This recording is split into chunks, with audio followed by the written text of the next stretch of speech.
नमस्कार शेतकरी मंडळी, मी आपला मित्र दादासाहेब डेपले योगेश्वर कृषी युट्यूब चॅनल मध्ये परत एकदा आपलं स्वागत करत आहे. शेतकरी मित्रांनो, आज आपण आलेलो आहे अद्रकीच्या प्लॉट मध्ये. तुम्ही बघू शकता शेतकरी मित्रांनो की हा प्लॉट किती छान पद्धतीने डेव्हलप झालेला आहे. तुम्हाला कुठे याच्यामध्ये पिवळेपणा दिसणार नाही किंवा हे जे तुम्ही बघताय समजा हे बेसल डोसचं खत टाकताना समजा करेल आहे, त्याच्यामुळे याचा काही जास्त विचार करायचा नाही.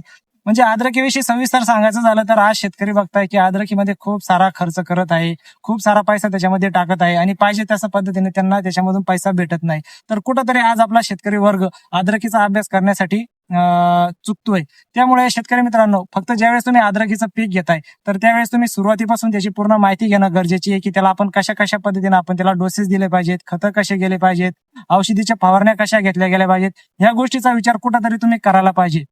नाही तर मार्केटमध्ये आज खूप साऱ्या गोष्टी आहेत की ती तुम्हाला फक्त ते सांगणारच की हे सोडा ते सोडा, याची फवारणी घ्या त्याची फवारणी घ्या. या गोष्टींना बळी न पडता ऍक्च्युअली म्हणजे गरज कशाची त्याच गोष्टी जर तिथं गेले तर तुमचा पैसा पण वाचेल. जे की तुम्ही मार्केटमध्ये तुमच्या मोटरसायकलवर गाडी घेऊन जातात त्याला तुम्हाला पैसा लागतो, पेट्रोल पाण्याचा खर्च लागतो. या गोष्टीचा जर तुम्ही बारीक बारीक पद्धतीने जर विचार केला तर आपण ह्या गोष्टी कुठंतरी वाचू शकतो, आपल्या पैशाची बचत करू शकतो.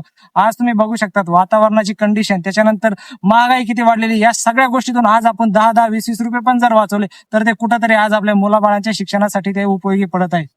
सांगण्यामागचं कारण फक्त एवढंच की आज आपण जास्त फिरण्यामध्ये, इकडं तिकडं बघण्यामध्ये किंवा म्हणजे काही गोष्टी अशा असतात की त्याची गरज नसताना आपण तिथं जास्त वेळ घालवतोय इकडं तिकडं जाऊन. तर त्या गोष्टींना बळी न पडता प्रॉपर गरज कशाची आहे, जर तुम्हाला कोणतं पण पीक घ्या, तुम्ही अद्रक घ्या, मिरची घ्या, टोमॅटो घ्या, त्याचा अभ्यास करणं पहिले गरजेची. नाहीतर मार्केटमध्ये खूप सारे लोक बसलेले ते फक्त तुमची म्हणजे तुम्हाला लुटण्याची वाट बघत आहे की आपण याचं कशा पद्धतीने शोषण करू शकतो. तर कुठंतरी आज बी आपली बी स्वतःची जिम्मेदारी बनती की आपण त्या गोष्टीचा अभ्यास करायला पाहिजे. तरच कुठंतरी आज आपण टिकू शकतो आणि चांगल्या पद्धतीने एक जीवनशैली आपण जगू शकतो. तर सांगण्यामागचं कारण एवढंच फक्त, ज्यावेळेस बी तुम्ही जे पण पीक करणार असाल त्याचा कमीत कमी तुम्ही थोडाफार अभ्यास करावा, तरच त्याच्यामध्ये तुम्ही जावं आणि व्यवस्थित मॅनेजमेंट करावं. मेन म्हणजे नियोजन व्यवस्थित झालं पाहिजे. सगळ्या गोष्टी प्लॅनिंगवर असतात. जर तुम्ही प्लॅनिंग व्यवस्थित केली तर तुम्हाला रिझल्ट पण चांगले भेटणार आहे. म्हणजे ह्या गोष्टींचा तुम्ही कुठेतरी विचार करायला पाहिजे. आणि दुसरी गोष्ट म्हणजे खूप साऱ्या अडचणी असतात माणसाच्या अवतीभोवती, खूप साऱ्या अडचणी असतात. त्या गोष्टीचा विचार करून आज आपण शेती करतोय आणि आज तुम्ही बघू शकता शेतीमध्ये खूप सारा म्हणजे शेतकरी आत्महत्या करताय, या सगळ्या गोष्टी.